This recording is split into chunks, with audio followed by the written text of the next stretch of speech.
Today, I am going to discuss about recursive functions in Python.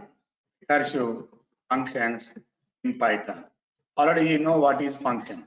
Already you know what is function. A function is a set of instructions together into a single unit.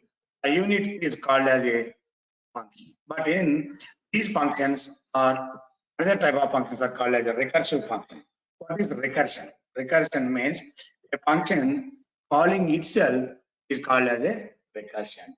But in Python, a function can call other functions. A function can call other functions. It is possible. It is possible. It is possible. It is possible for the functions to call itself. These type of constructions are called as a recursion. These type of constructor. These type of constructor are termed as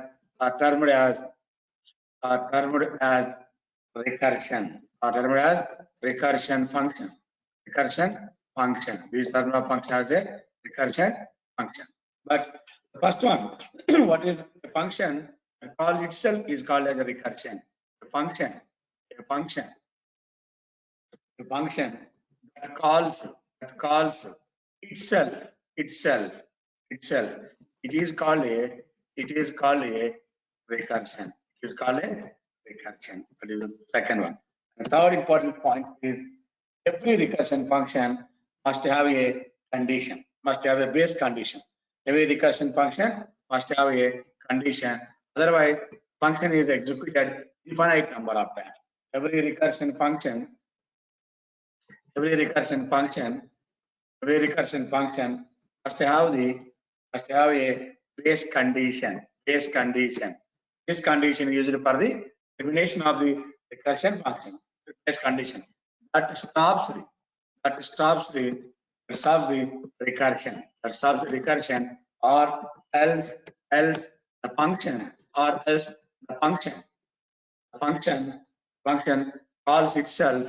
calls itself infinitely. That is the major disadvantage. First, we can use the base condition, but here the recursive functions, the base condition is the form of if-else statements. The base condition in the form of if-else condition. The base condition in the form of if-else statement. We can use the form of if-else statement. Clear, guys? What is recursion? Recursion is a function that calls itself. Function calling itself is called as a recursion. First of all, what is the function? Already you know function. How to write a function? That is a DEF. Any function, for example, it is a fun1 is a function, the colon, and some statements, number of statements. Okay, this function calling another function. Is it possible? Okay, this function calling somewhere here the function is calling. This line is called as a function call line. Calling line. But here the function calling itself. Here the fun1 calling in the body of the fun1. Fun1 function 1 is calling within the body of the function. For example, here one function, the function name is, for example, wish. The name of the function is wish. Wish means so welcome to some area or good mornings. That is a statement. Print of good morning, wishing good morning. So now it is a natural calling. Normally it is called as a wish. It is a normal function calling. It is a main program. The main program call function. Immediately the controller is transferred to the wish function. Immediately execute the good morning message. Here, for example, here we are calling wish. One more time. So the function calling itself. But this recursion function is executed infinite number of times. But this recursion function is executed infinite number of functions. Recursion function, but with the infinite number of time. This function is a recursion function, but it is executed infinite times. Now that is not good, but this recursion function is executed using in the form of if else statement. For example, one more example. For example, find the factorial. Factorial is the best example of the recursion. To find the factorial of a given number. How to find the factorial value? By default, to find the factorial value, for example, it is a 5 value. The 5 factorial. We are writing the 5 into 5 factorial means 5 into 4 factorial. It is a normal mathematical logic. 5 into 4 factorial. Again, the 5 into, here we are writing 4 factorial means 4 into 3 factorial. Okay, clear guys. Again, the next one, 5 into 4 into the 3 factorial means 3 into 2 factorial. Okay. Again, the 5 into 4 into 3 into 2 into 1 factorial. Here the 1 factorial answer is 1. The final result equal to 120. Up to recursively call the function. Okay, now the value becomes 1. If the value equal to 1, the recursion, the final result equal to 1. To multiply all values, 1 into 2, 2 into 3, 3 into 4. Again, the 4 into 5, the final result equal to 120. It is a best example of the recursion functions. Now to write a Python program to find the recursive of the find the factorial. Now first to enter the n value. N equal to input of enter any number that is a given number, enter the value. Here f equal to factorial of n value. Here to call the function name is factorial. For example, write the function def factorial of the actual argument is n, formal argument is x. If x equal to 1, now the return value is 1. Here the return value is equal to 1. Else colon return value is x into factorial of x minus 1 at the method. X minus, here up to here guys, all of you. Now run this module, and after execution of the program, I will explain entire logic recursively, no problem here. Okay, clear guys? Now run this logic. Now here, this is a function def factorial. The factorial is a function. This function is calling itself.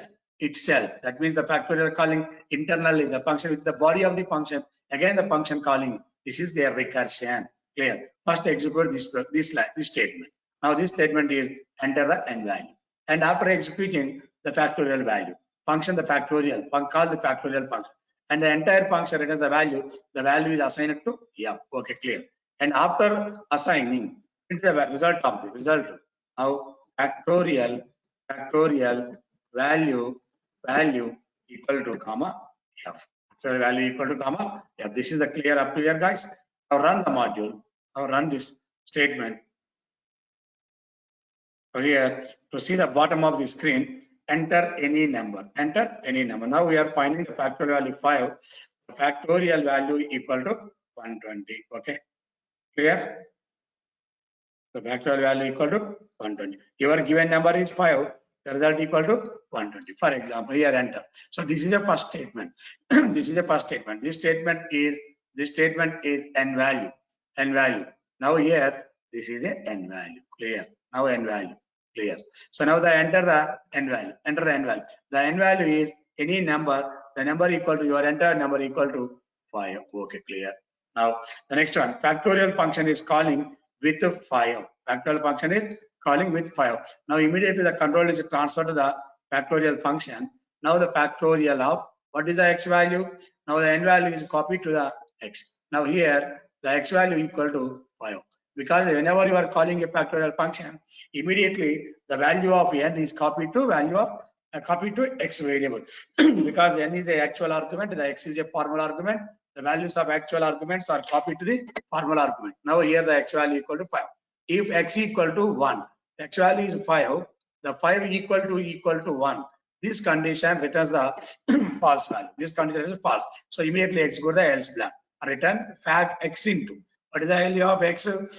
5 into we are calling the factorial of x minus 1.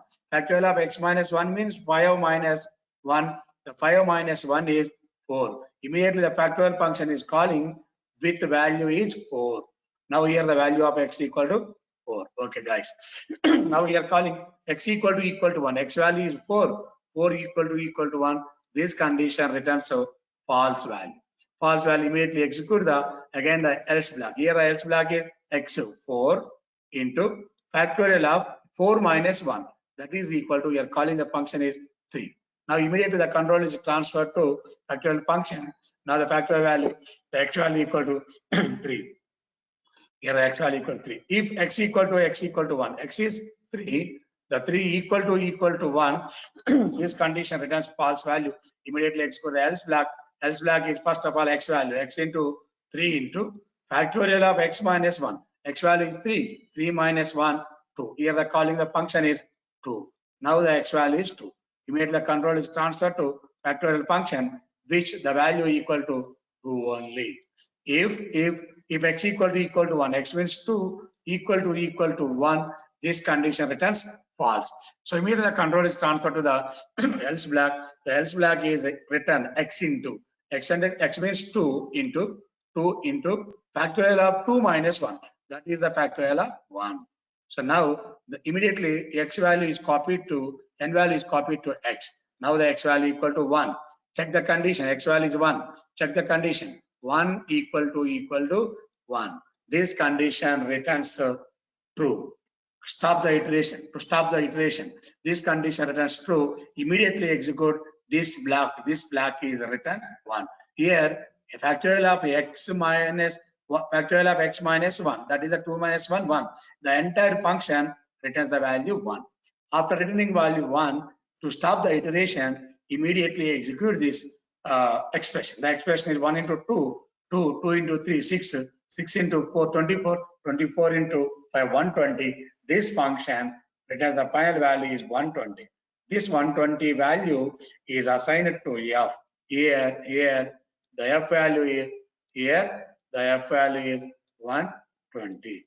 After execution, the control go to the next statement. The next statement is print factorial value equal to print of f. Here the value of f equal to 120. Clear, guys? Up to here, all of it. Thanks. Okay. Next, go to the enter another number. For example, run once again. So enter number, for example, 8. The factorial of 8 is equal to 43320. Clear? Okay. Right. Now here, discuss one more topic. What are the advantages? Advantages of recursion. Advantages of the recursion function. Recursion functions. Advantages of the recursion functions. First advantage is recursive functions. Recursive functions make the code look green and elegant.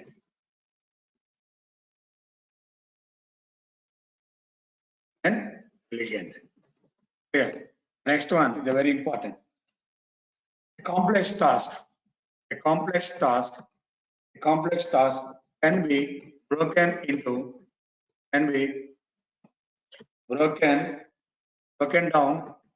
down into similar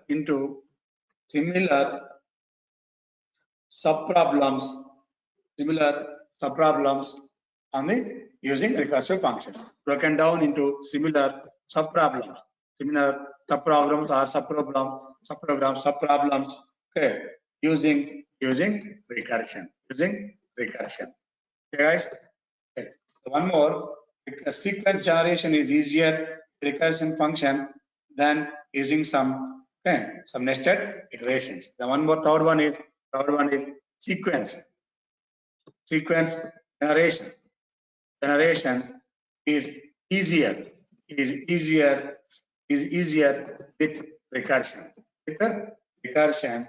Than using some nested iterations. These are the important advantages of the recursion function. Okay, guys. Thanks for watching this video. Thank you.